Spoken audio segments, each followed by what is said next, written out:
For 9 years, seven-time Formula One world champion Lewis Hamilton couldn't forget the controversial black and orange flag that nearly cost him a race in Barcelona. The Marshal's call seemed wrong, unnecessary, a mistake that had bothered him for almost a decade.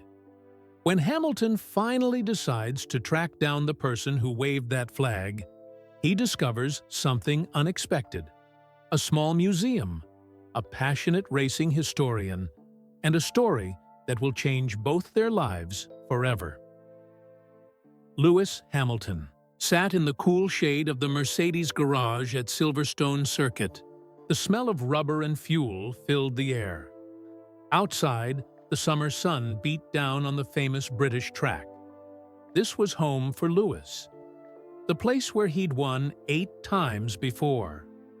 2 hours until practice, said Bono, his race engineer. Lewis nodded, his eyes fixed on the tablet in his hands. He wasn't watching this weekend's track footage. Instead, he was looking at something from the past. Still studying that old race? Bono asked, peering over Lewis's shoulder. On the screen, cars zoomed around Circuit de Barcelona, Catalunya, in Spain. The date in the corner read May 15, 2016. Lewis had been reviewing old races lately, looking for patterns, studying his own driving. But something else had caught his eye in this particular race. "There," Lewis said, pausing the video. "Right there." The screen showed a Marshal post at turn 3. A figure in an orange vest held up a black and orange flag. The mechanical issue. Flag! The flag that had changed the course of that race for Lewis. "That flag cost me 20 seconds, Lewis said quietly. "There was nothing wrong with my car." Bono scratched his chin. "That was 9 years ago, Lewis. Ancient history." But Lewis wasn't listening. He zoomed in on the face of the Marshal, an older man with glasses and a serious expression. Who was he? Why had he waved that flag? Lewis remembered that day clearly. He'd been fighting for position when he saw the black and orange flag with his number. The rules were clear. He had to pit immediately. The team had been confused. There was no data showing any mechanical problems, but Lewis had no choice. By the time he returned to the track, he'd lost valuable time and position. He'd managed to fight back to finish third, but those lost seconds had haunted him. The stewards had later admitted there may have been a misunderstanding, but the result stood. "I never found out why," Lewis said, more to himself than to Bono. "Why what?"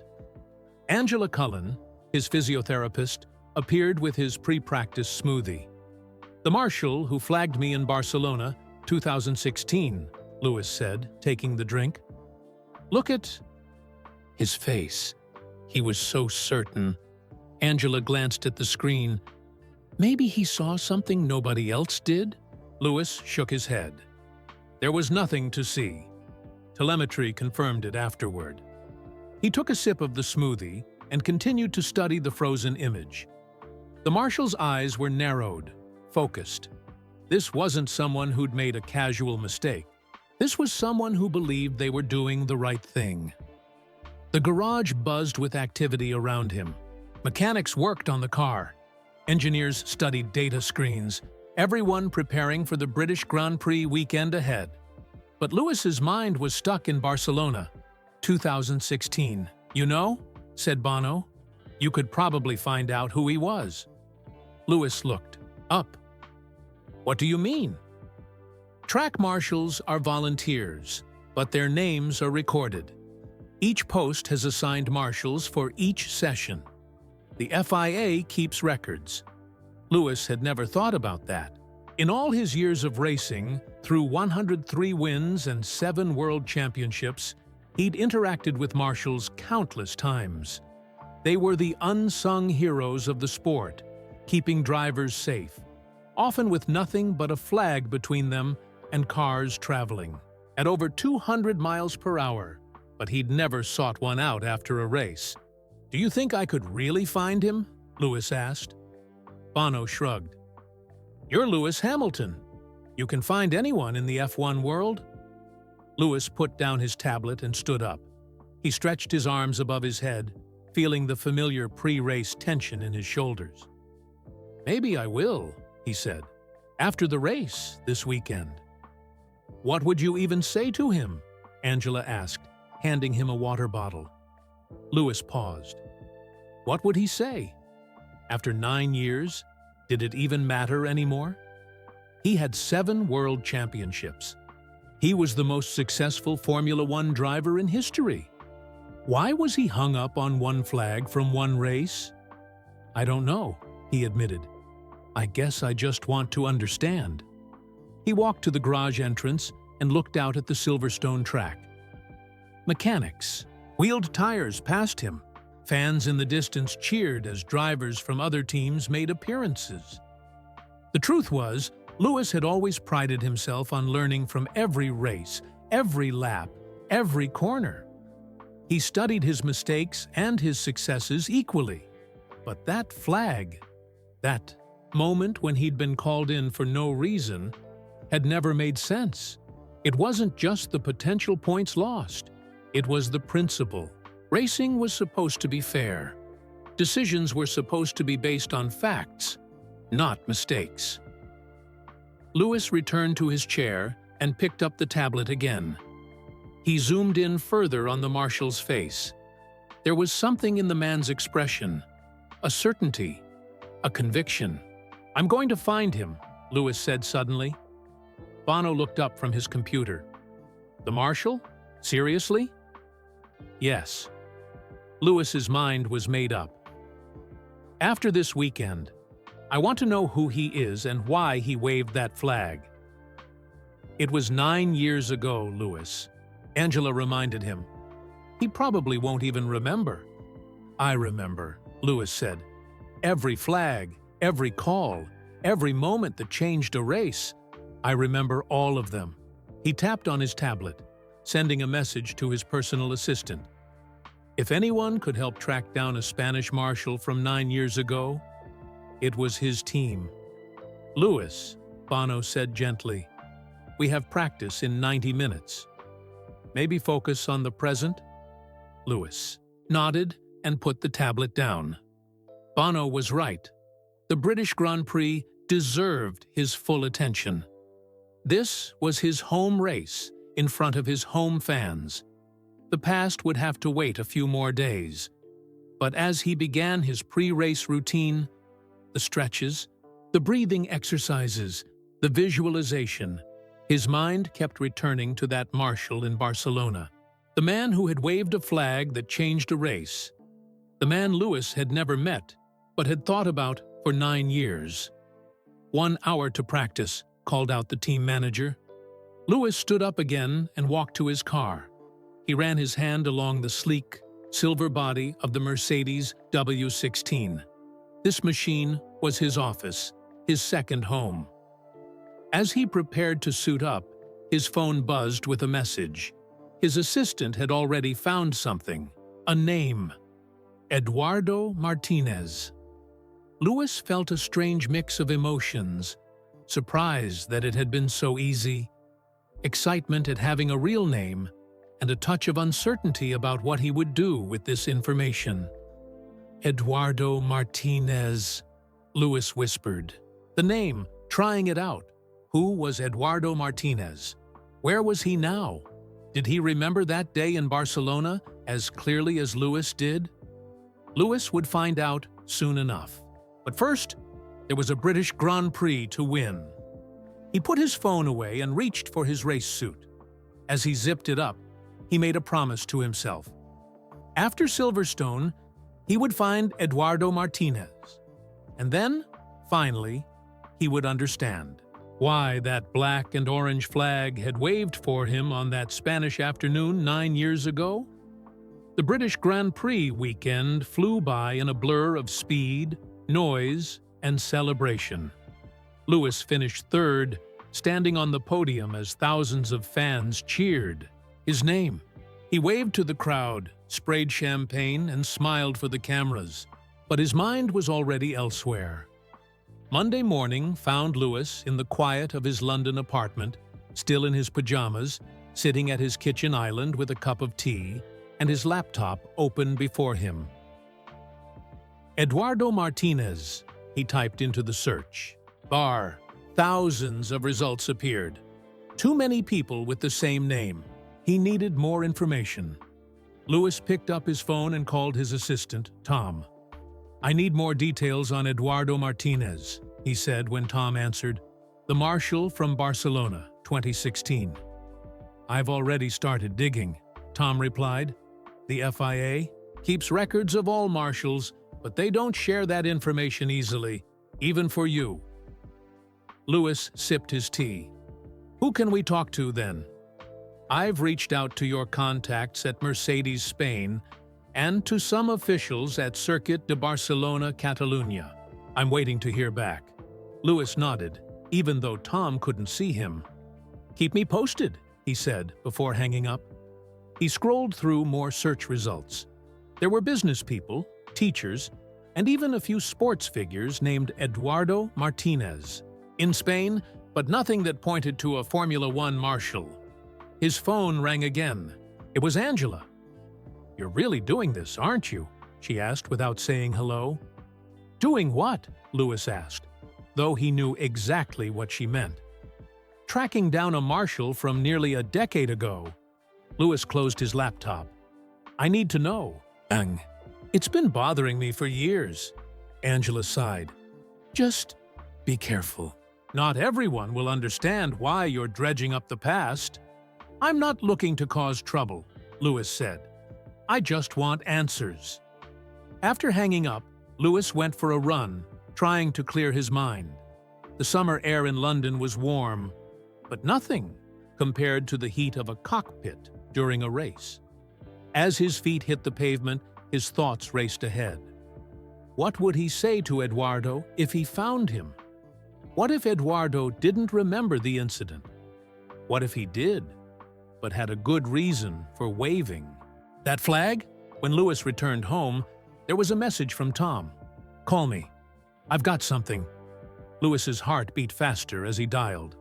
"So," Tom began, "I spoke with Javier at Circuit de Barcelona, Catalunya. He checked the old staff records. Eduardo Martinez was indeed a marshal at Turn 3 during the 2016 Spanish Grand Prix." "I knew it," Lewis said. "Where is he now? How do I reach him?" "That's the interesting part," Tom continued. "Eduardo was a marshal for over 20 years. He retired from marshal duties in 2020, but Javier says Eduardo now runs a small racing museum in Barcelona." "A museum?" Lewis hadn't expected that. "Yes, it's called El Museo de Velocidad, the Museum of Speed. It's small, but apparently well-respected among local racing fans. Eduardo opened it after retiring from his regular job as a high school physics teacher." Lewis paced his kitchen.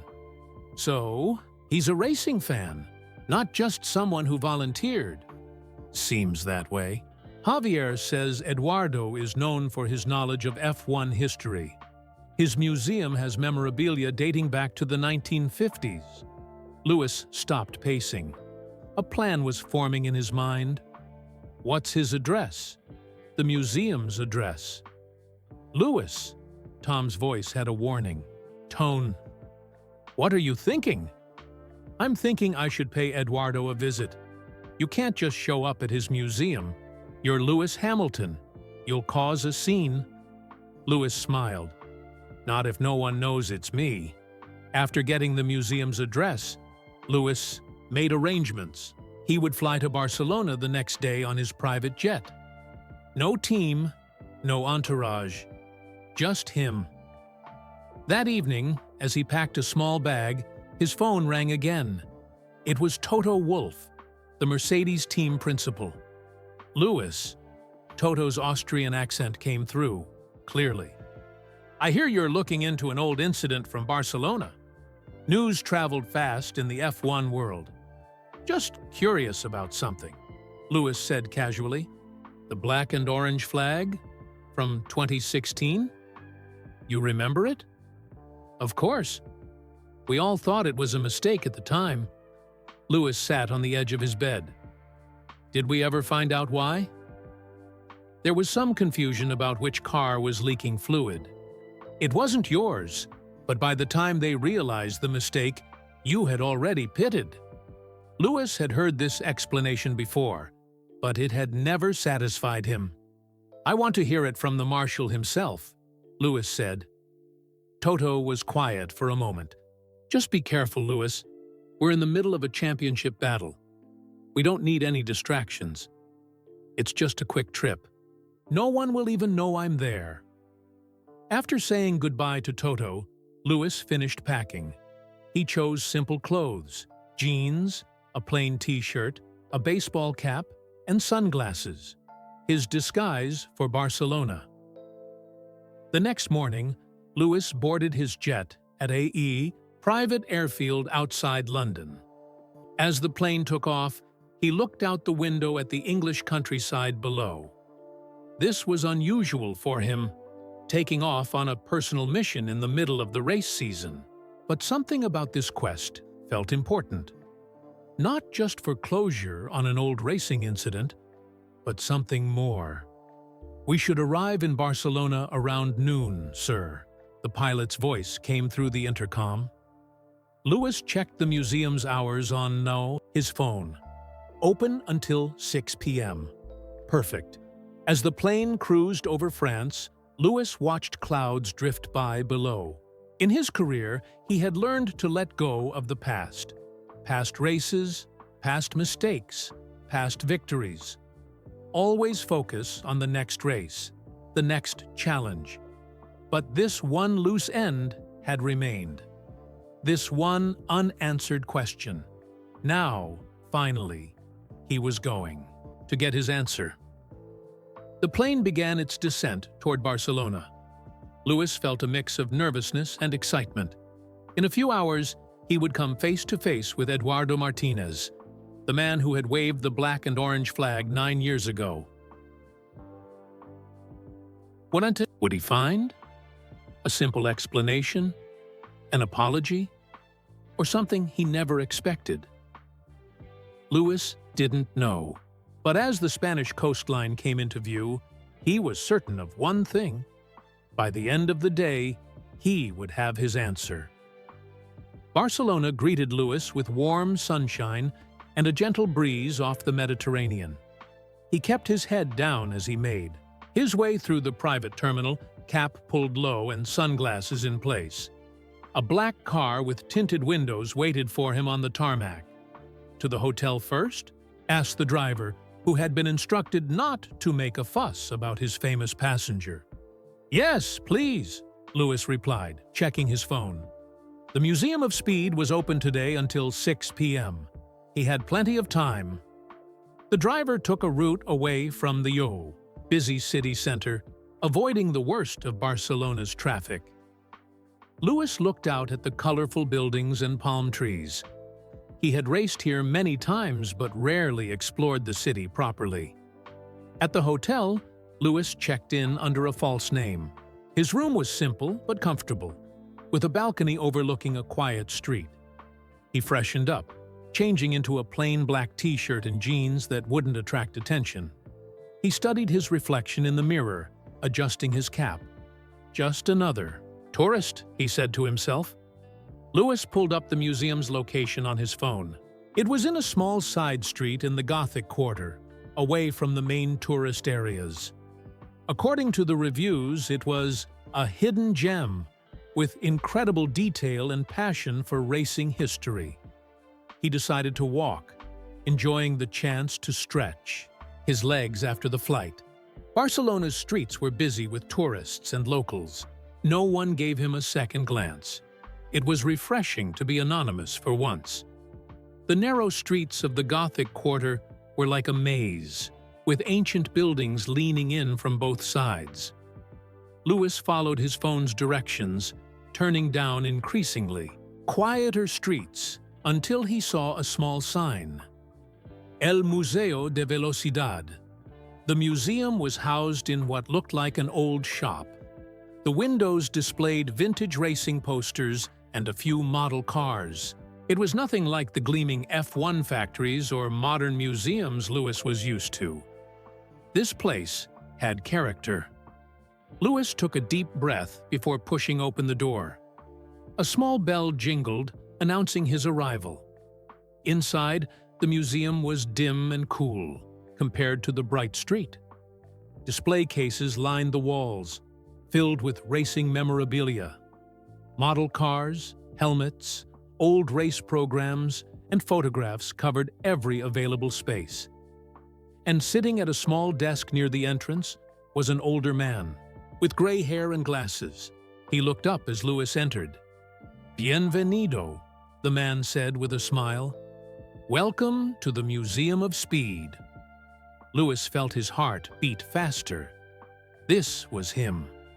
Eduardo Martinez, the man who had waved the black and orange flag 9 years ago. In person, Eduardo looked older than he had in the video footage. His hair was whiter, his face more lined. He wore a simple blue shirt with the museum's logo. "Thank you," Lewis said, keeping his voice casual. "How much is admission?" €8, Eduardo replied in accented English. "Are you interested in racing?" Lewis nodded, handing over the money. "Very much so." Eduardo didn't recognize him. The disguise was working. "Feel free to look around," Eduardo said. "If you have questions, just ask. I have been involved in racing for many years." Lewis thanked him and began to explore the museum. There were several other visitors, a couple with a young boy and an older man studying a display of vintage helmets. The collection was impressive for such a small place. There were items from Formula One, rally racing, MotoGP, and even local Spanish racing series. Each display had detailed information cards, clearly written with knowledge and passion. Lewis moved slowly, taking everything in, but also stealing glances at Eduardo. The older man helped other visitors, answering questions with enthusiasm. His eyes lit up when talking about racing. As Lewis moved deeper into the museum, he discovered a section dedicated to Formula One. And there, to his surprise, was a display about him. It included a program from his first win, a model of his McLaren from 2008, and several photographs. The description card read, "Lewis Hamilton, one of the greatest drivers in Formula One history. Known for his incredible skill in all conditions and his fight for equality in motorsport." Lewis was touched. The man who had once penalized him also clearly respected him. He spent nearly an hour in the museum, waiting for the other visitors to leave. Finally, the family with the young boy departed, and the older man followed soon after. Lewis found himself alone with Eduardo. It was time. He approached the desk where Eduardo was organizing some papers. "You have a wonderful museum," Lewis said. Eduardo looked up with a smile. "Thank you. It is my life's work." "You must be a big racing fan." "Yes, since I was a boy." Eduardo adjusted his glasses. "I even worked as a marshal at Circuit de Barcelona, Catalunya, for many years." This was the opening Lewis needed. "Really? So you must have seen many famous drivers up close." Eduardo nodded eagerly. "All the champions? Schumacher, Alonso, Vettel, Hamilton?" Lewis removed his sunglasses. "Speaking of Hamilton," Eduardo looked at him properly for the first time. His eyes widened in shock. The papers in his hand slipped to the desk. "Lewis Hamilton," he whispered, as if saying the name too loudly might make Lewis disappear. "In my museum?" Lewis smiled. "In person." Eduardo stood up quickly, his chair scraping against the floor. "I cannot believe it. This is such an honor." His face was flushed with excitement. "Please, may I take a photo with you? No one will believe this happened." "Actually," Lewis said gently, "I'd prefer to keep this visit private." Eduardo's excitement faded slightly, replaced by confusion. Of course, whatever you wish. But why are you here? In my small museum? Lewis took a deep breath. This was the moment he had been waiting for. I'm here about a race in 2016, he said. The Spanish Grand Prix. Eduardo's expression changed instantly. The color drained from his face. His eyes, which had been bright with excitement, now showed understanding and a hint of fear. The black and orange flag, Eduardo said quietly. Lewis nodded. You remember? Of course I remember. Eduardo sank back into his chair. It was you, car number 44. I have thought about that day many times. Lewis hadn't expected this reaction.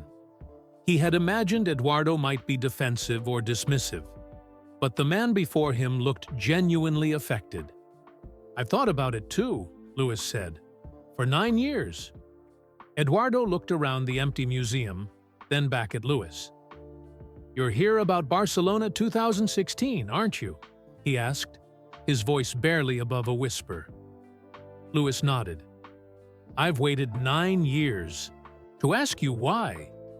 Eduardo's shoulders slumped slightly. Perhaps we should talk in private, he said. Would you like some tea? My office is in the back.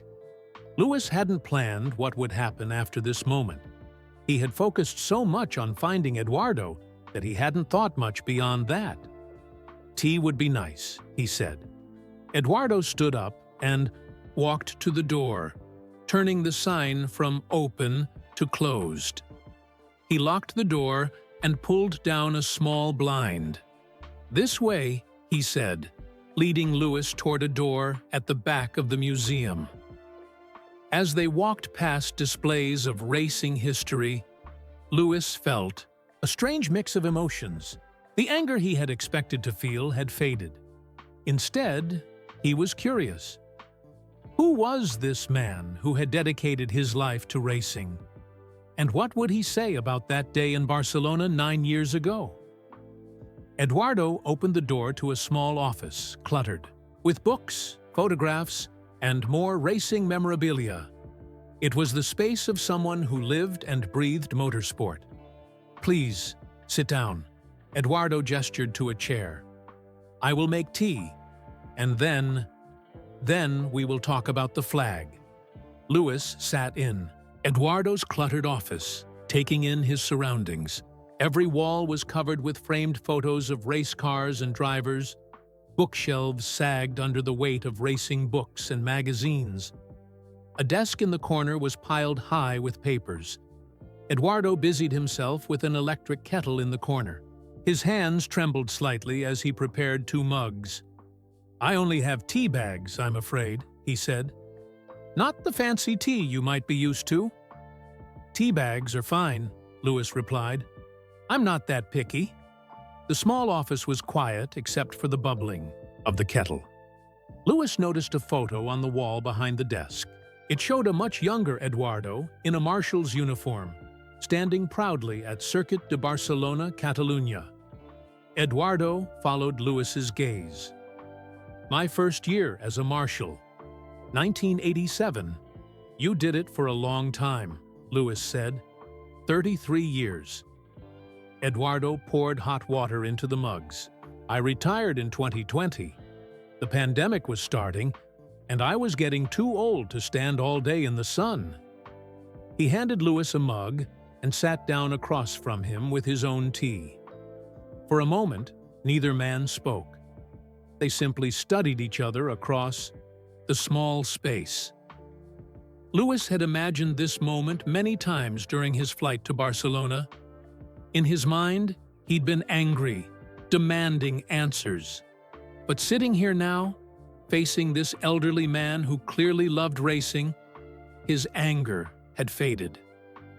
Why did you wave the flag? Lewis finally asked, his voice softer than he'd intended. Eduardo cradled his mug in both hands. I received information through my headset. The race director's team told my post that car 44, your car, was leaking fluid on the track. Lewis shook his head. There was nothing wrong with my car. I know that now. Eduardo sighed. But at that moment, I had to make a decision based on the information I had. Safety is the most important thing for a marshal. But who told you my car was leaking? Why did they think that? Eduardo took a sip of his tea before answering. There was a car leaking fluid, but it wasn't yours. It was car 77. Bottas, Lewis said, his teammate at the time. Yes, someone saw fluid and reported the wrong number. By the time they realized the mistake, I had already waved the flag. Lewis remembered the confusion on the team radio, his engineer telling him there was nothing wrong with the car, but that he had to pit anyway because of the flag. Didn't they tell you it was a mistake? Couldn't you have signaled me to continue? Eduardo's face showed real pain. They did tell me, but it was too late. You were already heading for the pit lane. And once the flag is shown, it cannot be taken back. Those are the rules. Lewis thought about this. It matched what he'd been told at the time, but hearing it from the marshal himself made it more real. Do you know how much time I lost? Lewis asked. Eduardo nodded slowly. 22 seconds, plus position on track. I calculated it afterward. He stood up and went to a filing cabinet in the corner. After rummaging through a drawer, he pulled out a worn notebook. I keep records of every race I worked. He returned to his seat and opened the notebook to a page marked Spain 2016. Lewis could see neat handwriting filling the page with diagrams of the track and notes about different incidents. Here, Eduardo pointed to a section. 1542, black and orange flag shown to car 44. 1543, informed of error by race control. 1549, car 44 returns to track P5, having lost 22 seconds and 2 positions. Lewis was surprised by the detail. You recorded all of this? I take my responsibilities. Seriously, Eduardo said. When I make a mistake, I learn from it. Lewis looked at the old man with new respect. You've thought about this day as much as I have. Perhaps more, Eduardo admitted. It was my mistake that cost you time. You still finished on the podium, but I might have won, Lewis finished. For him. Eduardo closed the notebook. I questioned myself every day after that. Did I react too quickly? Should I have double-checked? I even watched the race footage many times, looking at your car, trying to see if there was any sign of a leak that might explain what happened. Lewis was touched by this admission. All these years, he'd imagined the marshal had simply made a careless error and forgotten about it. The idea that Eduardo had analyzed and agonized over the decision had never occurred to him. Why did you keep the notebook? Lewis asked. Eduardo looked down at the worn cover. To remind myself to be careful, to learn from my mistakes. He paused. And perhaps, I always thought someday I might have a chance to apologize to you. The office fell silent. Again. Outside, the sounds of Barcelona filtered in. Distant traffic, people talking as they passed by. A church bell somewhere. I never expected you to walk into my museum, Eduardo said finally. When I saw you standing there, at first, I couldn't believe it was really you. I had to know, Lewis said simply. Eduardo nodded. Of course. Questions without answers can bother us for a long time. Lewis sipped his tea, thinking about what Eduardo had said. The mistake hadn't been his fault. He had acted on wrong information, doing what he thought was right to protect drivers. You know, Lewis said, in all my years of racing, I've never really talked to a marshal before. Not properly. You're just the people in orange who wave the flags and help when there's a crash. Eduardo smiled slightly. That is how most drivers see us. We are just part of the track. But you're more than that, Lewis said. "You're race fans who volunteer your time to keep us safe." "Yes, some of us work 50 or 60 days each year at different tracks, for nothing but a packed lunch and the love of the sport." Lewis thought about this. He knew marshals were volunteers, but he'd never considered what that really meant. Giving up weekends, standing in all weather, taking on huge responsibility, all for free. "Show me more of your museum," Lewis said suddenly. "I want to see it properly." Eduardo looked surprised. "You want to stay? I thought you just came for answers about the flag." "I did," Lewis admitted, "but now I'm curious about you and this place." A smile spread across Eduardo's face, lighting up his eyes. It would be an honor to give Lewis Hamilton a personal tour. They finished their tea and returned to the main room of the museum. Eduardo locked the front door again to ensure they wouldn't be interrupted. "I'll start at the beginning," Eduardo said, leading Lewis to a display near the entrance. "My first racing memory from when I was 6 years old." Lewis followed, listening carefully as Eduardo began to share his life's passion. The flag incident that had brought them together was, for the moment, set aside. Now there was a new connection, forming two men from different worlds, united by their love of racing. As Eduardo enthusiastically explained the history behind a collection of vintage goggles, Lewis realized something surprising. He wasn't angry anymore. The question that had bothered him for 9 years had been answered. But more than that, he had found something unexpected in Barcelona. A story much more interesting than a mistaken flag. For the next hour, Lewis followed Eduardo through the small museum, listening as the older man shared stories behind each display. Eduardo's knowledge was impressive, and his passion was contagious. Lewis found himself asking questions and learning things about racing history he'd never known before. "This helmet," Eduardo said, pointing to a battered red one in a glass case, belonged to Alfonso de Portago, one of Spain's first Formula One drivers. He died in the Mille Miglia in 1957. Lewis leaned closer to look at the helmet. It was nothing like the high-tech carbon fiber ones he wore today. "No protection at all," Lewis murmured. "Those were different times," Eduardo agreed. "Dangerous times. Many drivers didn't survive." They moved to another display case filled with racing gloves from different eras. "I can see you've put your heart into this place," Lewis said. Eduardo smiled, but there was sadness in his eyes. "It gives me purpose, especially since Maria died." "Maria?" "My wife." Eduardo's voice softened. "She passed away from cancer in 2017, just a year after, well, after the flag incident." Lewis felt a pang of sympathy. "I'm sorry."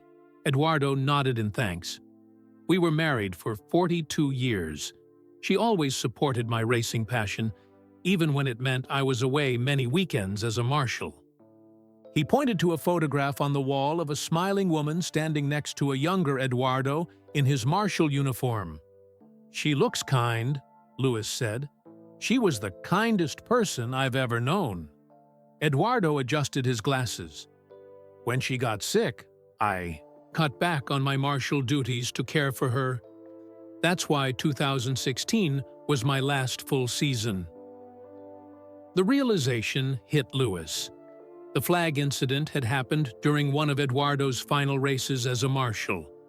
A career of over 30 years, and one of the moments Eduardo remembered most was a mistake that had affected Lewis. "Did you always want to be a marshal?" Lewis asked. They moved to a small bench in the center of the museum and sat down. Lewis was surprised by how comfortable he felt in Eduardo's company. "I wanted to be a driver," Eduardo admitted with a small laugh. "Like every young boy who loves racing. But my family had no money for karting, so I became a physics teacher instead." And then a Marshal? Yes. In 1987, Circuit de Barcelona-Catalunya was being built. They needed local volunteers to train as marshals. I signed up immediately. Eduardo's eyes lit up as he remembered. My first Formula One race as a marshal was in 1991. Nigel Mansell won in that powerful Williams. I was at turn 10. I'll never forget the sound of those V12 engines. Lewis smiled. They were before my time, but I've heard recordings. Amazing sound. Nothing like today's engines, Eduardo agreed. But each era has its own beauty. He stood up and walked to another display case. Inside was a collection of flags, the same kinds used by marshals around the world. These were my tools for 33 years, Eduardo said, pointing to each one. Green flag, yellow flag, blue flag, and yes, the black and orange flag. Lewis looked at the black and orange flag, the cause of their meeting today. It seemed so simple, just a piece of fabric. Do you have the actual flag from that day? Lewis asked. Eduardo nodded. I kept it, to remind me. May I see it? Eduardo hesitated, then nodded. He unlocked the case and carefully removed the black and orange flag. He handed it to Lewis. Lewis held it, feeling the fabric between his fingers. Such a small thing to have caused so much frustration. I used this to signal many drivers over the years, Eduardo said. Most of the time, there really was a mechanical problem. That day with your car was one of the few mistakes. Lewis handed the flag back. How many races did you work in your career? Eduardo thought for a moment. Over 500 race weekends, Formula One, GT racing, touring cars, motorcycles. That's incredible dedication. It was my passion. Eduardo carefully returned the flag to its display. That's why the mistake with your car bothered me so much. I prided myself on doing my job well. Lewis nodded in understanding.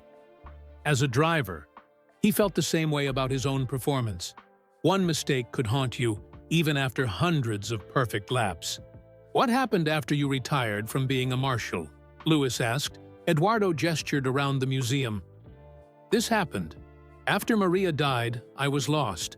Our house was so empty. Then one day, I was cleaning out our garage and found boxes of racing memorabilia I'd collected over decades. He walked Lewis over to a collection of model cars. I had these hidden away in boxes. Maria always said I should display them properly. So I decided to honor her memory by creating this place. How did you find this building? It was an old bookshop that closed down. I used all my savings to buy it and convert it into the museum. Eduardo adjusted one of the model cars slightly. It doesn't make much money. Some days no visitors come. At all. But it keeps me busy. Lewis looked around with new appreciation. The museum wasn't just a collection of racing items. It was Eduardo's life story. I also volunteer with local schools, Eduardo continued. I teach children about racing safety and the science behind motorsports. That combines both your careers, Lewis observed. Teacher and marshal. Eduardo smiled. Yes, I hadn't thought of it that way. They continued walking through the museum, pausing at a section dedicated to Spanish drivers. Fernando Alonso and Carlos Sainz had prominent displays. You're very fair in your presentation, Lewis noted. Even though I've competed against these drivers, Eduardo shrugged. Good racing requires worthy opponents. Without Alonso, Vettel, Verstappen, and others, your achievements wouldn't mean as much. Lewis nodded in agreement. It was something he'd always believed too. As they approached the section about Lewis himself, Eduardo seemed suddenly embarrassed. I'm sorry it's not more complete, he said. Your career has been so long and successful, it's hard to represent. properly in such a small space. Lewis looked at the display again. Despite its small size, it captured key moments from his career. His first championship, his move to Mercedes, his record-breaking victories. "It's perfect," Lewis assured him. Eduardo checked his watch. "I've kept you too long with all my stories." "Not at all," Lewis said honestly. "This has been enlightening." They stood in comfortable silence for a moment. Lewis realized that he'd come to Barcelona looking for an explanation, but had found something more valuable: a connection to the human side of racing, the passionate fans and volunteers who made the sport possible. "What will you do now?" Eduardo asked. "Now that you have your answer about the flag?" It was a good question. Lewis had been so focused on finding Eduardo, he hadn't planned beyond this meeting. "I'm not sure," Lewis admitted. "I could fly back to London tonight." Eduardo nodded, trying to hide his disappointment. "Of course, you're a busy man." Lewis looked around the museum one more time. Something about this place, and Eduardo himself, had touched him deeply. The dedication, the passion, the personal connection to racing. It reminded Lewis of why he had fallen in love with the sport as a child. "Actually," Lewis said, making a sudden decision, "I think I'll stay in Barcelona another day. If you'll open the museum tomorrow, I'd like to come back." Eduardo's face lit up with surprise and pleasure. "Really? But why?" Lewis smiled. "Because I have a feeling there's more to your story than you've told me so far, and I want to hear it all." The old Marshal's eyes shone with emotion. "Then I will be here tomorrow, ready to tell you everything else you want to know." As Lewis prepared to leave, Eduardo unlocked the front door of the museum. Before opening it, he turned to Lewis with a serious expression. "Thank you," he said simply. "For what?" Lewis asked. "For listening, for not being angry, for understanding that even marshals with 30 years of experience can make mistakes." Lewis extended his hand. "Thank you for being honest with me." They shook hands, two men connected by a single moment on a racetrack 9 years ago, but now linked by something deeper, mutual respect and a shared love for racing. "Until tomorrow," Lewis said, pulling his cap low as he prepared to step back onto the Barcelona street. "Until tomorrow," Eduardo agreed with a smile.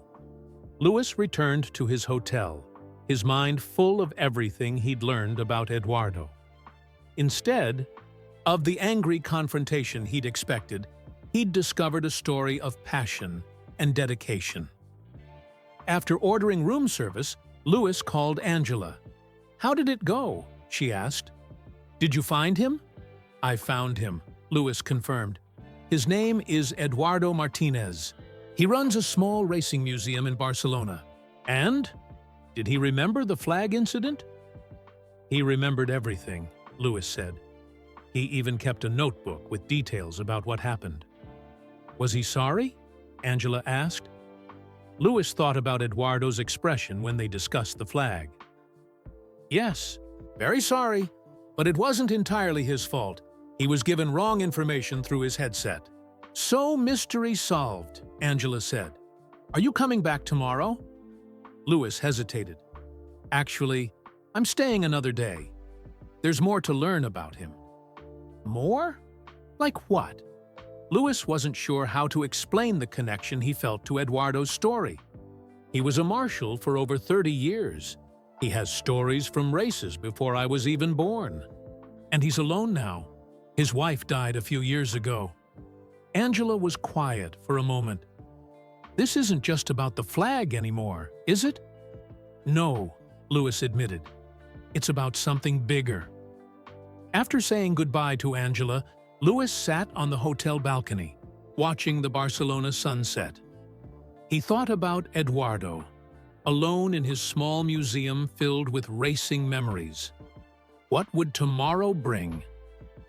The next morning, Louis arrived at the museum just as Eduardo was unlocking the front door. "You came," Eduardo said, his face brightening. "I said I would," Louis replied with a smile. They entered the museum together. Eduardo flipped on the lights, illuminating the displays they had explored yesterday. "I brought coffee," Louis said, holding up a carrier with 2 cups. "I wasn't sure how you take it." "Black is perfect, thank you." Eduardo accepted the cup gratefully. Louis had dressed more casually today, still with his cap and sunglasses, but with less concern about being recognized. If word got out that he was in Barcelona, so be it. "I was thinking about your collection all night," Louis said. "You must have been to every major racing circuit." Eduardo nodded. "Many of them. Monte Carlo, Monza, Spa, Silverstone." "Show me," Louis said. Eduardo led him to a wall covered with photographs. Each showed Eduardo at different famous tracks. Around the world, always in his Marshal's uniform. "This was Monaco, 1992, Eduardo pointed. "And here's Monza in 1995. That was the year I was stationed at Parabolica." Louis studied the photos with interest. Eduardo looked younger, with dark hair instead of gray, but his eyes had the same intensity. "And this?" Louis pointed to a photo of Eduardo standing next to a damaged guardrail. Spa-Francorchamps, 1998. "I was working that corner when there was a massive crash at the start. I helped with the cleanup." Louis remembered watching that race on TV as a young boy. The crash in the rain. It was one of the biggest accidents in F1 history. "Yes. Thankfully, no one was seriously hurt." Eduardo moved to another photo. "This was my last race as a Marshal, Abu Dhabi, 2020, during the pandemic." The photo showed Eduardo in a mask, standing at a Marshal post in the desert circuit. "You've witnessed so much racing history," Louis said with admiration. "I have been fortunate," Eduardo agreed. "Not many people get to see the sport so closely for so long." They spent the morning looking through Eduardo's personal collection of items that weren't on display. Credentials from races dating back to the 1980s, signed programs, even pieces of carbon fiber from crashed cars that Marshals had been allowed to keep. "This is from Senna's car," Eduardo said reverently, showing Louis a small piece of yellow carbon fiber. "Brazil, 1991. He won despite being stuck in 6th gear." Louis held the piece carefully. Ayrton Senna had been his childhood hero. "I've never seen this up close," Louis said. "It's not officially part of the museum," Eduardo explained. "Too personal. Some things I keep just for myself." As they continued exploring Eduardo's collection, Louis noticed a stack of children's drawings on a desk. "What are these?" he asked. Eduardo smiled. "From the children I teach about racing safety. I run free workshops here twice a month." Louis looked through the colorful drawings. They showed race cars, flags, and stick figures in Marshal uniforms. One drawing had, "Thank you, Mr. Eduardo," written in a child's handwriting. "You teach children about being Marshals?" Eduardo nodded. "Most of them come from neighborhoods nearby. Their families could never afford to take them to a real race. But here, they can learn about the sport." Louis was touched by this. "That's amazing. It gives me purpose," Eduardo said simply. "After Maria died, I needed something meaningful to do with my time." He showed Louis a photo album filled with pictures of children visiting the museum. Their faces were bright with excitement. As he taught, they learned flag signals or examined model racing cars. "This girl," Eduardo pointed to a serious-looking child with dark pigtails, "is Maria, named like my wife. She has been coming for 3 years. She knows more about Formula One than most adults." "How old is she?" 10. "She wants to be a driver someday." Eduardo chuckled. She asks about you every time she visits. She says you're her favorite driver because you fight for what you believe in. Louis smiled, feeling a warm glow of pride. She sounds special. She is. Eduardo closed the album. Her family doesn't have much money, but she has so much passion for racing. She reminds me of myself as a child. Louis thought about his own childhood, how his father had worked multiple jobs to support his karting career. Not every talented child had that opportunity. "Do you have videos of these workshops?" Louis asked suddenly. "Yes, a few." Eduardo seemed surprised by the question. "Would you like to see one?" Louis nodded, and Eduardo set up a laptop on the counter.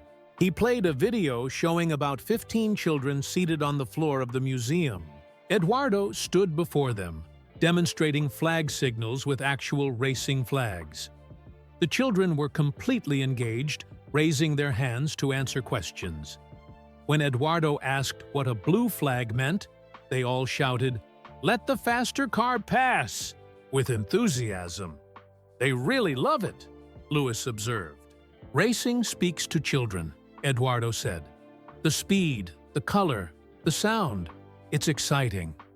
As the video continued, Louis noticed one girl in particular who answered every question correctly. She must be Maria, the child Eduardo had mentioned.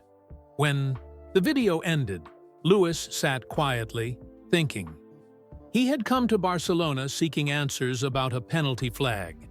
Instead, he'd discovered a man who was sharing his love of racing with a new generation. "You're doing something special here," Louis said finally. "Something important." Eduardo looked embarrassed by the praise. "It's a small thing." "No," Louis shook his head. "It's not small at all." Louis and Eduardo continued talking as the morning turned to afternoon. They shared racing stories, comparing their different perspectives. Louis from inside the cockpit, Eduardo from the Marshal's post. "I should probably open the museum soon," Eduardo said, checking his watch. "Tuesdays are usually quiet, but there might be a few visitors." "I don't want to keep you from your work," Louis said. Eduardo waved a hand dismissively. "Having Lewis Hamilton in my museum is more important than opening on time." Still, Eduardo went to unlock the front door and turned the sign to "Open." Almost immediately, an elderly man entered. He nodded to Eduardo and began browsing the displays, barely glancing at Louis. "A regular visitor," Eduardo whispered. "He comes every week to look at the same Fangio display." Louis smiled and continued exploring the museum while Eduardo greeted the man. As he wandered to a corner he hadn't noticed before, Louis discovered a small display dedicated to children's involvement in motorsport. There were photos of kids in go-karts, educational materials about racing safety, and several more children's drawings. Among the photos was one of a serious-looking girl holding a trophy, nearly as big as she was. The caption read, "Maria Gomez, winner of Barcelona, Youth Karting Competition 2024. Louis looked more closely. It was the same girl from the workshop video, the one Eduardo had mentioned. When the elderly visitor left, Louis called Eduardo over. "Is this the Maria you were talking about?" he asked, pointing to the photo.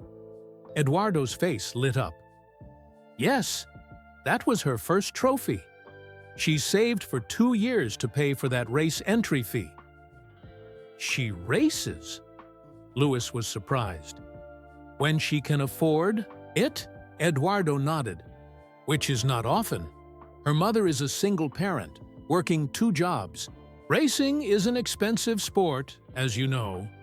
Louis knew all too well. His own father had worked 3 jobs to support his early karting career. "How good is she?" Louis asked. "Very good, for someone with so little track time," Eduardo said proudly. "She has natural talent. Watch this." Eduardo pulled out his phone and showed Louis a video of Maria driving a rental go-kart at a local track. Even on the small screen, her skill was obvious. Her racing line was nearly perfect. Her braking points consistent. "She's smooth," Louis observed. "Good instincts." "That's what I thought," Eduardo agreed. "But without money." He didn't need to finish the sentence. Louis understood completely. Without financial backing, even the most talented young drivers couldn't progress in motorsport. What does her mother think about her racing? Senora Gomez supports Maria's dream, but she can barely afford the basic karting fees. Eduardo sighed. "I help when I can, but on my pension." Louis nodded thoughtfully. "When is your next children's workshop?" "This Saturday morning." "Why?" "I'd like to come," Louis said. "If that's okay with you." Eduardo stared at him in shock. "You want to attend my workshop? With the children?" "Yes. I think I could add something valuable. Maybe sign some autographs." Eduardo's eyes widened. They would never forget it. Especially Maria. Then he frowned. "But wouldn't that create too much attention? The press might find out." Louis considered this. "What if we don't announce it beforehand? Just surprise the kids when they arrive." Eduardo's expression brightened again. "That could work. But are you sure you want to do this? You must have more important things to do." "Right now, this feels important," Louis said simply. As they discussed the details of Saturday's workshop, more visitors began to arrive at the museum. Most didn't recognize Louis with his cap and sunglasses, but a few did double takes as they passed, whispering to each other. "I think my cover is starting to fail," Louis said with a smile. "Perhaps it is time for you to go," Eduardo agreed reluctantly. "Before we have a crowd." Louis nodded. "I'll come back Saturday morning before the workshop starts." "What time?" The lie to "Children arrive at 10 a.m. Come at 9:30, and we can prepare." As Louis turned to leave, he noticed a donation box near the exit. A handwritten sign beside it read, "Support Young Racers." Inside were just a few euro coins. "What's this for?" Louis asked, pointing to the box. Eduardo looked embarrassed. "I try to raise money to help children like Maria enter local races, but as you can see, it's not very successful." Louis reached for his wallet and dropped in several large bills.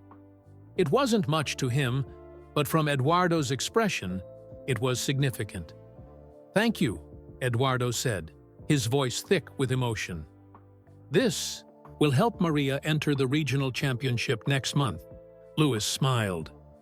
"Consider it a down payment. I'll see you Saturday." As he stepped out into the bright Barcelona afternoon, Louis pulled out his phone and made a call. "Tom? It's Louis. I need you to arrange some things for me in Barcelona. And please, keep this quiet." Over the next 3 days, Louis extended his stay in Barcelona, but kept a low profile. He spent time training, connecting with his team remotely, and making arrangements for Saturday. He sent Bono a message explaining that he needed a few more days away without giving details. Bono replied, "Whatever you're doing, it must be important. Take the time you need. Just be back for testing next week." On Saturday morning, Louis arrived at the museum early, as promised. He carried a large bag with him. Eduardo was already setting up chairs in a circle for the workshop. His face broke into a wide smile when he saw Louis. "You really came," he said, sounding surprised despite their plans. "I said I would," Louis replied. "Are we ready for the kids?" Eduardo nodded eagerly. "I told them we have a special surprise today, but nothing more. They will be so excited." Louis helped arrange the final chairs, then opened his bag. Inside were 30 Mercedes F1 caps, each one signed by Louis. "One for each child," he explained. Eduardo stared at the caps then at Louis. "This is too generous." "It's nothing," Louis said. "Wait until you see what else I have planned." Before Eduardo could ask what he meant, there was a knock at the door. "That will be Maria," Eduardo said. "She always arrives early to help set up." He went to the door and opened it. Outside stood a small girl with dark pigtails, wearing jeans, and a t-shirt with Louis's car printed on it. Her eyes widened when she saw Louis standing in the museum. "Mr. Eduardo," she whispered, not taking her eyes off Louis. "Is that—" "Yes, Maria," Eduardo said gently. "Louis Hamilton has come to meet you and the other children." Maria stood frozen in the doorway, her mouth open in shock. Louis walked forward and knelt down to her eye level. "Hello, Maria," he said with a warm smile. "Eduardo has told me you're a very talented driver." The girl's eyes filled with tears. You know my name?" "Of course," Louis said. "Champions should know each other's names." Maria's face lit up with a smile that outshone even Eduardo's. And in that moment, Louis knew his decision to stay in Barcelona had been the right one. The flag incident that had brought him here had led to something much more important. Something that might change lives. Maria stepped inside the museum, still staring at Louis in disbelief. Her hands were shaking slightly. "I have all your races on my phone," she blurted out. "I study your driving lines." Louis smiled. "That's exactly what I did when I was your age. I studied Senna's races." Maria nodded eagerly. "I know. You've said that in interviews." Eduardo watched their interaction with a warm smile. "Maria, would you like to help us set up for today's workshop? Louis has brought something special for everyone." The girl's eyes widened as she spotted the pile of Mercedes caps. "Are those—" "One for each child," Louis confirmed, "and all signed." Maria looked like she might faint from excitement. Can I help give them out?" "Of course," Louis said. "You'll be my assistant today." For the next 20 minutes, Maria helped arrange the caps while peppering Louis with questions about racing. Her knowledge impressed him. She understood racing lines, braking points, and race strategy at a level well beyond her years. Soon, other children began arriving. Each one froze in shock upon seeing Louis, their reactions ranging from silent awe to excited screams. By 10 a.m., 30 children between the ages of 8 and 12 were seated in a circle, all wearing their new Mercedes caps and staring at Louis with adoration. Eduardo began the workshop as usual, but quickly handed the floor to Louis. For the next hour, Louis taught the children about racing from a driver's perspective. He explained how he prepared for races, how he communicated with his team, and how he handled pressure. The children listened with rapt attention, raising their hands with thoughtful questions that made Louis smile. These weren't just fans, they were students of racing. "Who wants to try some racing signals?" Louis asked. Every hand shot up. Louis demonstrated the hand signals drivers used in kart racing, then had the children practice in pairs. He walked around the circle, gently correcting their form and offering encouragement. When he reached Maria, he noticed her signals were already perfect. "You've done this before," he said. She nodded seriously. "I practice everything about racing. Every day." After the workshop ended, the children lined up for photos with Louis. He made sure to speak individually with each child, asking about their favorite races and drivers. Parents watched from the sidelines, many recording videos on their phones. As the last families left, only Eduardo, Louis, and Maria remained. Maria's mother, a tired-looking woman in a waitress uniform, arrived to pick her up. "Mama!" Maria cried. "Look who came to Mr. Eduardo's workshop today." Senora Gomez's eyes widened when she saw Lewis. Lewis Hamilton? For real? Lewis extended his hand. It's a pleasure to meet you, Senora Gomez. Your daughter has impressive racing knowledge. The woman smiled proudly, but looked embarrassed. Thank you. She loves racing so much. I try to support her, but... She trailed off, glancing down at her worn uniform. Lewis nodded understandingly. Maria, could you help Eduardo clean up for a minute? I'd like to speak with your mother. Maria looked curious but went to help Eduardo collect the chairs. Lewis led Senora Gomez to a quiet corner of the museum. Your daughter has real talent, he said directly. Eduardo showed me videos of her karting. Senora Gomez sighed. She is good, yes, but racing is for rich families, not for people like us. It doesn't have to be that way, Lewis said. My family wasn't rich either. My father worked 3 jobs to support my karting. He took a deep breath. What he was about to propose was something he'd been thinking about all night. I'd like to help Maria race. Senora Gomez stared at him. What do you mean? I want to sponsor her, pay for her kart, entry fees, equipment, everything she needs to compete properly. The woman's hand flew to her mouth. But why? You don't even know us. Lewis glanced at Maria, who was carefully arranging racing flags with Eduardo. Because talent should be given a chance, he said simply, and because I believe she has something special.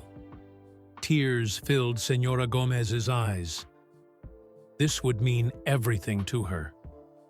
I want to do more than just sponsor Maria, Lewis continued. I want to help Eduardo expand his program for all these children. They spoke for several more minutes, working out details. When they rejoined Eduardo and Maria, both were smiling. Maria, Lewis said, kneeling to her level again. How would you like to race in a proper kart championship this year? The girl looked confused. I can't. It's too expensive. Not anymore, her mother said softly. Lewis has offered to sponsor you. Maria's face went through a series of expressions: confusion, disbelief, and finally overwhelming joy. She launched herself at Lewis, wrapping her arms around his neck in a tight hug. Thank you, thank you, thank you, she cried. Lewis hugged her back, remembering how it felt when he'd gotten his first real sponsorship as a child. That moment had changed his life's trajectory. After Maria and her mother left, promising to return the next day to discuss details, Lewis turned to Eduardo. The older man's eyes were wet with emotion. What you did for that child. Eduardo began, his voice breaking. Is only the beginning, Lewis finished. I want to do more. They sat at Eduardo's small desk, and Lewis outlined the plan he'd been forming since watching the workshop video days ago. He wanted to create a foundation to support young drivers from underprivileged backgrounds, with Eduardo's museum as its home base. Your children's program would be expanded, Lewis explained. We'd provide karting opportunities for the most talented kids, proper coaching, equipment, race entries. Eduardo listened in amazement. You would do all this because of a flag incident from 9 years ago? Lewis shook his head. No, that flag just led me here. I'm doing this because it needs to be done, and because you've already started the work. He pulled out his phone and showed Eduardo a message from his agent. My team is ready to help set everything up. We just need your agreement. Eduardo sat back in his chair, overwhelmed. This is more than I ever dreamed possible. There's one more thing, Lewis said. I'd like to announce this at the Spanish Grand Prix next month. With you beside me, Eduardo's eyes widened. Me? At a press conference? Not just at the press conference, Lewis said. I want you to be my guest for the entire race weekend, in the Mercedes garage. Eduardo was speechless. Louis reached across the desk and placed his hand on the older man's shoulder. 9 years ago, a flag brought our paths together. Today, we have the chance to change children's lives. Will you help me? Eduardo nodded, too emotional to speak. Louis smiled, his own decision confirmed in his heart. What had begun as a quest for answers had transformed into something far more meaningful, a chance to give back to the sport they both loved. As Louis left the museum that evening, he felt a sense of purpose stronger than he'd experienced in years. The black and orange flag that had bothered him for so long had led him exactly where he needed to be. The next morning, Louis woke up early in his hotel room. He had a video call scheduled with Toto Wolff to explain his plan. Louis knew his team. Principal would support the idea, but he wanted to make sure everything was handled properly. As he waited for the call to connect, Louis scrolled through his social media. A few fans had posted photos of him at the museum yesterday. The news was starting to spread, but that was okay now. He wasn't hiding anymore. Toto's face appeared on the screen. "Louis, I hear you've been busy in Barcelona." Louis smiled. "I have a lot to tell you." For the next 30 minutes, Louis explained everything. Finding Eduardo, learning about his museum, meeting Maria and the other children, and his plan for a foundation. Toto listened carefully, occasionally asking questions. "This is wonderful, Louis," Toto said when Louis finished. "Mercedes will fully support your initiative. We can discuss details when you return, but you have my approval to announce this at the Spanish Grand Prix." "Thank you, Toto," Louis said, relieved. "This means a lot to me." After ending the call, Louis contacted his social media team. "I need you to come to Barcelona today," he told them. "Bring cameras. We're doing something special." By noon, Louis's trusted photographer and videographer had arrived at his hotel. He briefed them on the plan, emphasizing the importance of capturing authentic moments. "This isn't about me," Louis explained. "It's about Eduardo, the kids, and what we're creating together." They headed to the museum, where Eduardo was waiting. The "Closed for Private Event" sign was already on the door. "Are you ready for this?" Louis asked. Eduardo nodded nervously. "I think so." "The boxes arrived this morning?" Louis smiled. "Let's get started then." Inside the museum, several large boxes were stacked against the wall.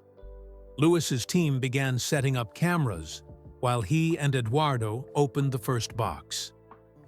"This is incredible," Eduardo whispered, as they unveiled a brand-new glass display case. Inside was one of Louis's actual race helmets from the previous season, mounted on a custom stand. "For your collection," Louis said. But that's just the beginning. Box after box revealed treasures for the museum. Signed racing gloves, a piece of Mercedes, F1 car bodywork, framed photographs of Louis throughout his career, and official Mercedes team gear. Each item came with a certificate of authenticity. "This will transform the museum," Eduardo said, his voice thick with emotion. "People will come from all over to see these things." "That's the idea," Louis replied. "More visitors means more children in your programs and more support for young racers." As they arranged the new displays, Louis's team filmed everything, capturing Eduardo's reactions and the transformation of the small museum. Louis explained on camera how he had found Eduardo because of the flag incident and how it had led to this new partnership. "Sometimes, what seems like a negative moment can lead to something beautiful," Louis said, looking directly at the camera. "That's what I want people to understand." By mid-afternoon, they had finished setting up the new displays. The museum looked completely different, still charming and personal, but with a new level of professionalism. Now, for part 2, Louis said, checking his watch. They should be here soon. Eduardo looked confused. Who's coming? Before Louis could answer, there was a knock at the door. Louis's videographer positioned himself to capture what was about to happen. Louis opened the door to reveal Maria and her mother, along with several other children from yesterday's workshop and their parents. They looked excited but confused about why they had been invited back. "Welcome, everyone," Louis said with a warm smile. "Please come in. Eduardo and I have something to show you." The children gasped as they entered and saw the transformed museum. They ran from display to display, pointing at Louis's helmet and the piece of his F1 car. "It's so cool," one boy exclaimed. Maria stood in the center of the room, taking it all in with wide eyes. "Is this really happening?" she whispered to her mother. Louis gathered everyone around and explained his plan. The museum would continue to be Eduardo's, but with Louis's support, it would now host an expanded children's program and a new racing scholarship for talented kids from underprivileged backgrounds. "Maria," Louis said, turning to the girl, "you'll be our first scholarship recipient." The cameras captured Maria's face as she processed this news. Her expression moved from shock to disbelief to pure joy. Tears streamed down her cheeks as she hugged her mother. "You'll have a proper racing cart," Louis continued. "Professional coaching, entry fees for all the regional championships, and a racing suit with your name on it." Eduardo stepped forward, placing a hand on Maria's shoulder. "And I'll be there at every race, just like I was for Louis all those years ago as a marshal." The other children clapped and cheered. Some looked envious, but mostly they seemed happy for their friend. "But that's not all," Louis added. "Each of you will have the chance to participate in our new program. We'll have more karting days, more workshops, and more opportunities to learn about motorsport." He explained that each child would be evaluated based on their interest, dedication, and aptitude. Those who showed promise would receive additional support. "Racing shouldn't be only for those who can afford it," Louis said. "Talent can come from anywhere." The parents listened with tears in their eyes. One father raised his hand. "My son loves racing, but I could never afford to get him started." "This is a dream come true." Louis nodded in understanding. "That was my family too. Without help and sacrifice, I wouldn't be where I am today." After answering questions from excited children and emotional parents, Louis asked everyone to gather for a group photo in front of the new displays. His photographer captured the moment. Louis and Eduardo in the center, surrounded by beaming children and their grateful parents. When the families had gone, promising to return for the official launch after the Spanish Grand Prix, Louis and Eduardo sat down to rest. The camera team packed up their equipment, having captured hours of footage. "What will you do with all that? Video?" Eduardo asked. "We'll edit it into a short film," Louis explained. "Release it on social media after we make the announcement at the Grand Prix. It will help spread the word about what we're doing here." Eduardo shook his head in amazement. "When I waved that flag 9 years ago, I could never have imagined this outcome." Louis smiled. Life takes unexpected turns, on the track and off it. They spent the rest of the day making plans for the foundation. Louis would provide the initial funding, but he also had sponsors interested in supporting the initiative. The Mercedes team would donate equipment and expertise. Eduardo would run the day-to-day operations, doing what he loved, teaching children about racing. As evening approached, Louis received a message from his agent. Everything's arranged for the Spanish Grand Prix. Eduardo's credentials, access to the garage, hotel, transportation. All set. Louis showed the message to Eduardo. "It's official. You'll be my VIP guest at the race next month." Eduardo tried to speak, but couldn't find the words. Finally, he simply embraced Lewis, a gesture that said more than words could express. As Lewis left the museum that night, he took one last look at the small building that had changed his perspective in so many ways. What had begun as a quest to confront someone about a penalty flag had become something he never expected, a chance to create opportunity and hope for the next generation of racers. Tomorrow, he would return to London, back to his training schedule and preparation for upcoming races. But a part of his heart would remain here in Barcelona, in Eduardo's museum, with Maria and the other children whose lives were about to change. Lewis returned to London the next day, jumping back into his training routine. The Spanish Grand Prix was just 3 weeks away, and there was much to prepare, both on and off the track. During video calls with his team, Lewis reviewed the footage from the museum. His social media director, Jamie, had edited it into a powerful 5-minute video.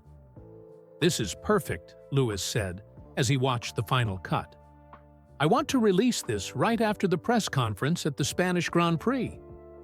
"It's going to get a lot of attention," Jamie warned. "Are you sure you want to wait? Some photos from the museum are already circulating online." Lewis nodded firmly.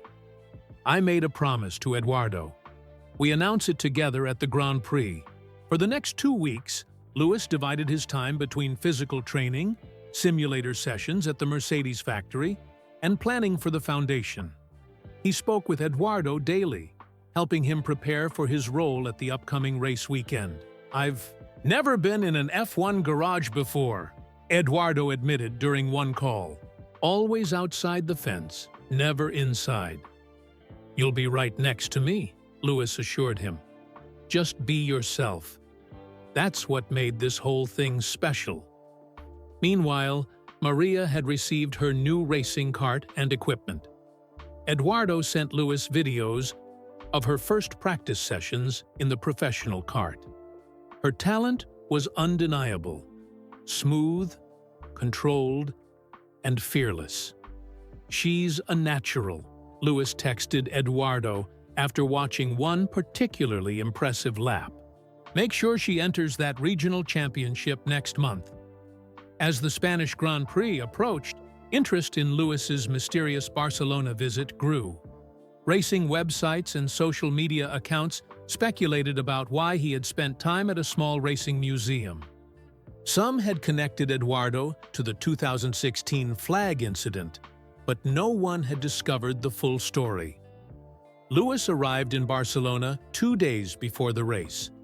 This time, there was no disguise, no secrecy.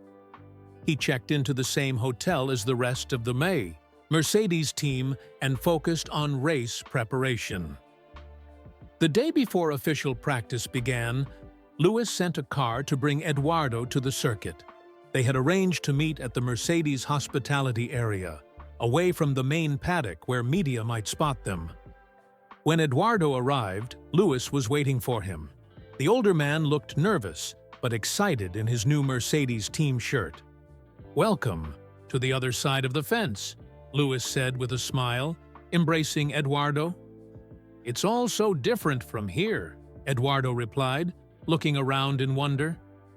"I've been coming to this track since 1991, but I've never seen it like this." Lewis gave him a tour of the Mercedes garage, introducing him to engineers, mechanics, and finally to Toto Wolff. Toto greeted Eduardo warmly, thanking him for his years of service to the sport as a marshal. "Lewis has told me all about your museum and the work you do with children," Toto said. "We're proud to support your new partnership."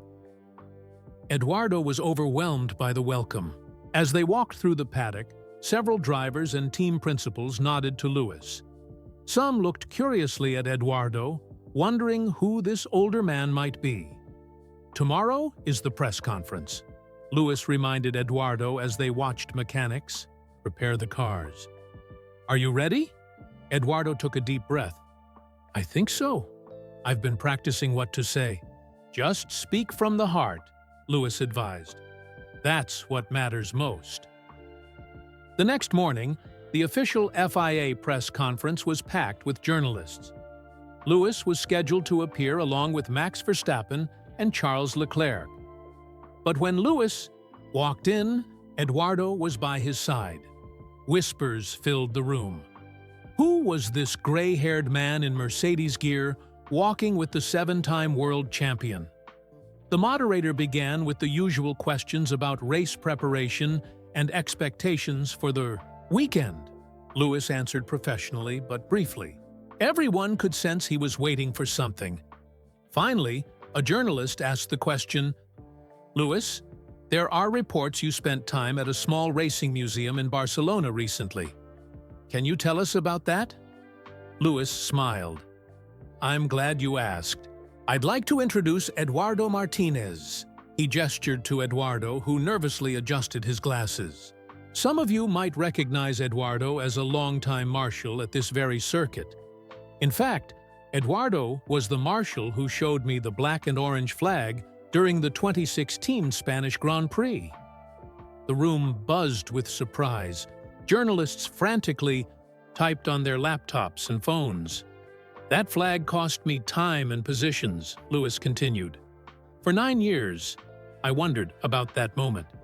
3 weeks ago, I decided to find the marshal who waved that flag." Lewis explained how he had tracked down Eduardo, discovered his museum, and learned about his work with local children. As he spoke, Eduardo's nervousness faded. He sat up straighter, pride replacing anxiety. "What I found wasn't what I expected," Lewis said. "Instead of answers about a flag, I found a man who has dedicated his life to racing and to sharing that passion with children who would otherwise never get near a racetrack." Lewis then announced the creation of the Hamilton Martinez Racing Foundation, which would provide opportunities for underprivileged children to experience motorsport. Eduardo's museum would serve as the headquarters, with programs expanding throughout Spain and eventually Europe. "Today, I'm not just announcing a foundation," Lewis said, his voice filled with emotion. "I'm announcing a friendship that began with a misunderstanding on a racetrack and has become something beautiful."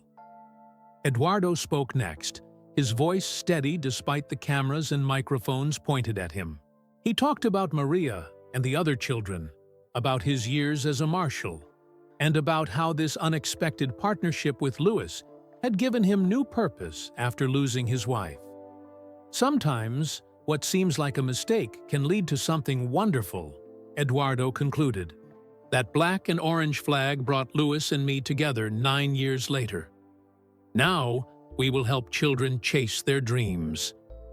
The press conference ran long, with journalists asking detailed questions about the foundation. Lewis and Eduardo answered, together, their mutual respect obvious to everyone watching. As they left the press room, Lewis's phone buzzed with messages. His social media team had released the video from the museum, perfectly timed to coincide with the end of the press conference. Within an hour, the video had over 1 million views. By that evening, it had reached 5 million and was trending worldwide. The hashtag #ChansFlagsOfFriendship was spreading across platforms. Sports networks picked up the story, broadcasting clips from the press conference alongside the museum footage. Racing fans were touched by the unlikely friendship between the champion, driver, and the retired marshal. The image of Maria receiving her racing suit with tears of joy became the face of the foundation. "It's going viral," Jamie told Lewis by phone. "I've never seen anything spread this fast." Lewis wasn't surprised. In a world of manufactured content and carefully managed public relations, this story was real. It had heart. It showed how racing could connect people across generations and backgrounds. That night, Lewis invited Eduardo to dinner with his father, Anthony Hamilton. The two older men connected immediately, sharing stories about their experiences supporting young racers. "Your son has done something special here," Eduardo told Anthony. "Something that goes beyond championships and trophies." Anthony nodded, pride evident in his eyes. Lewis has always understood that racing is about more than just winning. It's about inspiring others. As they enjoyed their meal, Lewis checked his phone again. The video had now been viewed by over 10 million people. Comments poured in from around the world, many from parents of young racing enthusiasts, thanking Lewis and Eduardo for giving them hope. "It's beautiful," Eduardo said, looking at the numbers. "But you know what matters most?" "What's that?" Lewis asked. "Maria messaged me earlier. She watched the press conference with her mother. She said today was the first day she truly believed she could become a racing driver someday." Lewis smiled, a feeling of deep satisfaction warming his chest. "That," he said, raising his glass in a toast, "is worth more than any trophy." Race day dawned bright and clear at Circuit de Barcelona, Catalunya. The grandstands were packed with fans, many holding signs that read "Rhine Flags of Friendship" or "Hamilton and Martinez." The story had captured everyone's imagination. Eduardo arrived at the track early, wearing his special Mercedes team pass. Security guards who had known him for years as a marshal did double takes when they saw him walking toward the paddock entrance. "Eduardo? Is that really you?" called out Miguel, a guard who had worked the gate for over a decade. Eduardo smiled. "It's me, Miguel.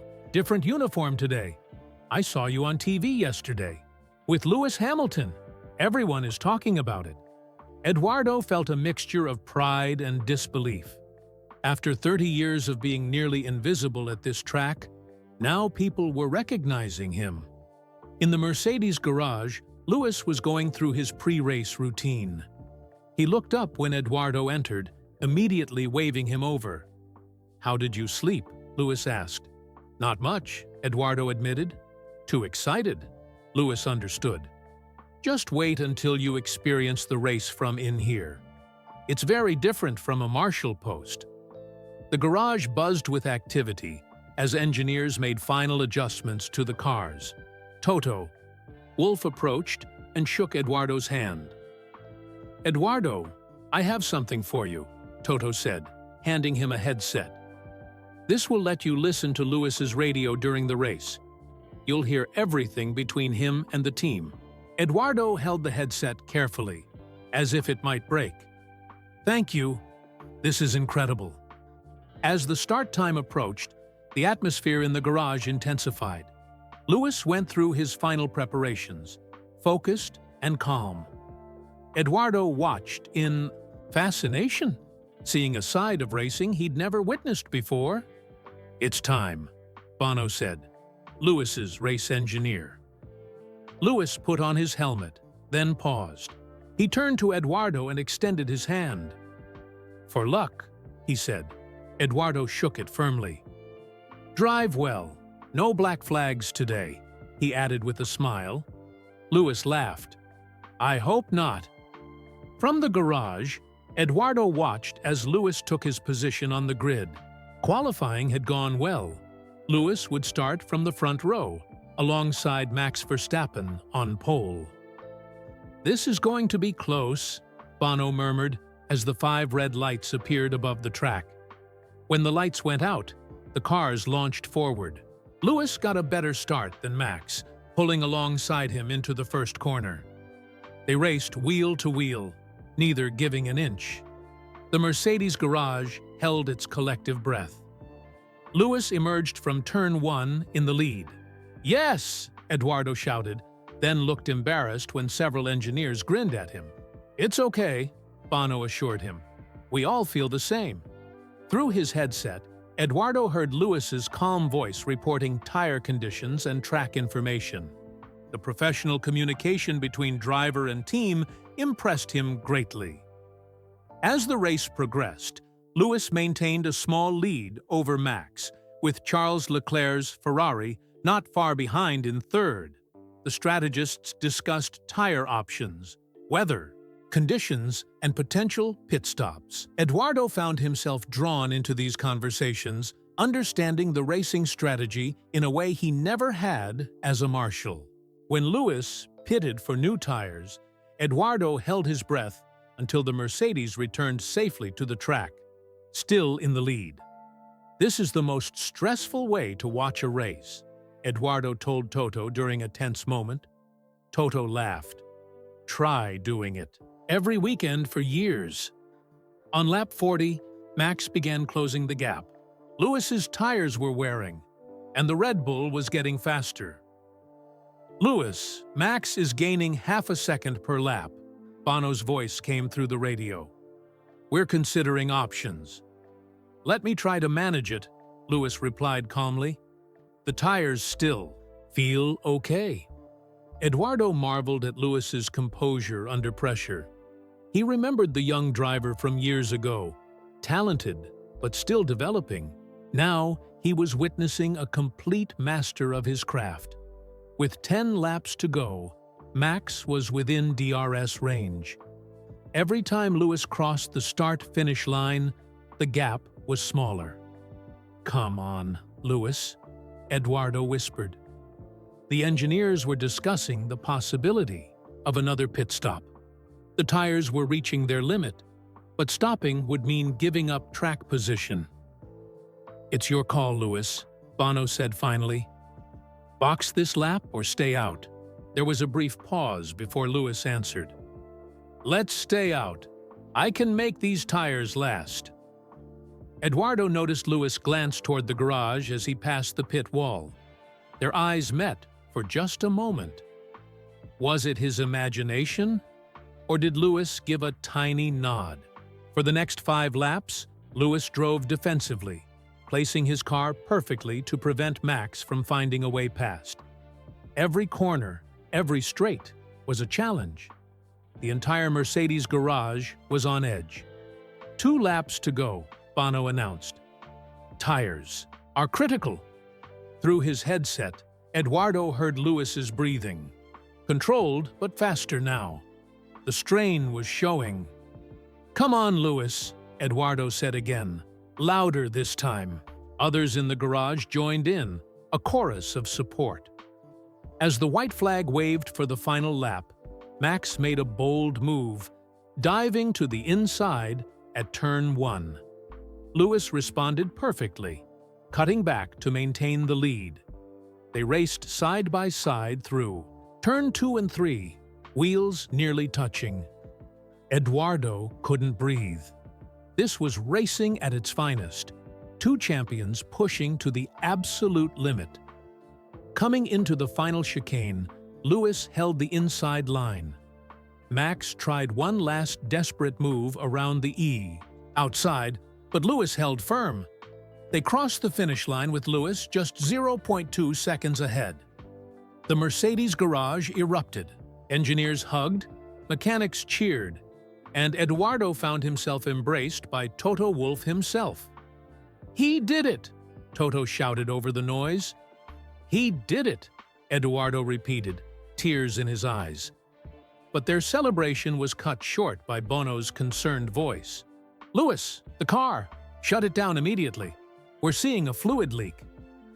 Through the garage windows, Eduardo saw Lewis's car slow dramatically after the checkered flag. It rolled to a stop just past turn 1, fluid trailing behind it. The car was about to fail, an engineer explained to Eduardo. He finished just in time. As the team hurried to recover the car, Eduardo remained in the garage, processing what had just happened. Lewis had pushed the Mercedes to its absolute limit and beyond to secure that victory. When Lewis finally returned to the garage, he was drenched in sweat, but beaming. He removed his helmet and immediately looked for Eduardo. "Did you see that?" Lewis asked, embracing the older man. "We did it!" "By the smallest margin," Eduardo said. "And with a car that was about to break down." Lewis grinned. Sometimes you have to trust your instincts, on the track and in life. The symbolism wasn't lost on Eduardo. Just as Lewis had chosen to stay out, despite the risk, he had also chosen to seek out a Marshal from his past, not knowing where that path might lead. Both decisions had led to victory, one on the track and one far more meaningful beyond it. The podium celebration was unlike any Lewis had experienced before. As he stood on the top step, champagne in hand, he scanned the crowd until he found Eduardo watching from the Mercedes area below. Their eyes met, and Lewis raised his trophy slightly. A silent dedication. After the official ceremonies, Lewis made an unusual request to the team. They were surprised, but quickly arranged it. Minutes later, Eduardo was escorted to the podium area, now empty of other drivers and officials. "What's happening?" Eduardo asked, confused. Lewis smiled mysteriously. "I thought you might like to see the view from up here." Eduardo climbed the steps slowly, his eyes wide with wonder. For 30 years, he had watched podium celebrations from Marshal posts or on television. Never had he imagined standing where the champion stood. "How does it feel?" Lewis asked, as Eduardo reached the top step.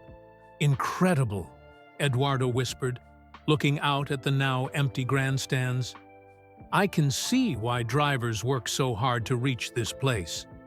A photographer, Lewis's personal one, not from the press, captured the moment as the two men stood together on the podium. The 7-time world champion and the retired Marshal who had once penalized him, now united in friendship. Later that evening, at the team celebration, Lewis invited Eduardo to join the Mercedes personnel. Engineers, mechanics, and staff members approached Eduardo throughout the night, curious about his story and impressed by his knowledge of the sport. "You've become quite famous," Lewis observed, as another group of team members asked Eduardo for a photo. Eduardo chuckled. "It's strange. For decades, I tried to be invisible as a Marshal. Now everyone wants to talk to me." As the celebration continued, Lewis received message after message from his social media team. The story of his victory, combined with Eduardo's presence in the garage, had created an online sensation. The video of their journey together had now been viewed over 50 million times. "People love this story," Lewis said, showing Eduardo some of the comments. "It's touching hearts around the world." Eduardo read through some of the messages, moved by their sincerity. Fans wrote about being inspired to forgive old grievances, to look for deeper connections, to support young people with dreams bigger than their circumstances. "We've started something important," Eduardo said thoughtfully. "Something that goes beyond racing." Lewis nodded. "The foundation launches officially tomorrow. We already have sponsors calling, wanting to be part of it." The next morning, they held a small ceremony at Eduardo's museum. The space had been transformed again. New displays, better lighting, and an entire section dedicated to the Hamilton Martinez Racing Foundation. Maria and the other children were there, along with local media and representatives from various racing teams. The small museum could barely contain everyone who wanted to attend. Lewis and Eduardo unveiled a plaque commemorating their partnership, then announced the first 10 scholarship recipients. Maria, standing proudly in her new racing suit, was called forward as the program's inaugural student. "This young woman," Lewis told the crowd, "represents the future of racing. Talent that might have been overlooked now has a chance to shine." Maria beamed as cameras flashed around her. Her mother watched with tears streaming down her face. After the official launch, Lewis pulled Eduardo aside. "There's one more thing I want to show you." He led Eduardo to a new display case near the entrance of the museum. Inside was the checkered flag from yesterday's race, mounted alongside the black and orange flag from 2016. From penalty to partnership, read the small plaque beneath the flags, how 2 moments on track created a legacy of opportunity. Eduardo stared at the display. 2 moved to speak. The team got special permission to keep the checkered flag, Lewis explained. Normally they don't release them, but they made an exception for us. Thank you, Eduardo said finally, his voice thick with emotion. For all of this, Lewis placed a hand on his shoulder. No, thank you, for waving that flag 9 years ago. Without it, none of this would have happened. As the day progressed, more visitors arrived at the museum than it had ever seen before. Word had spread, and people wanted to be part of the story. Children asked Eduardo about being a marshal. Parents inquired about the foundation.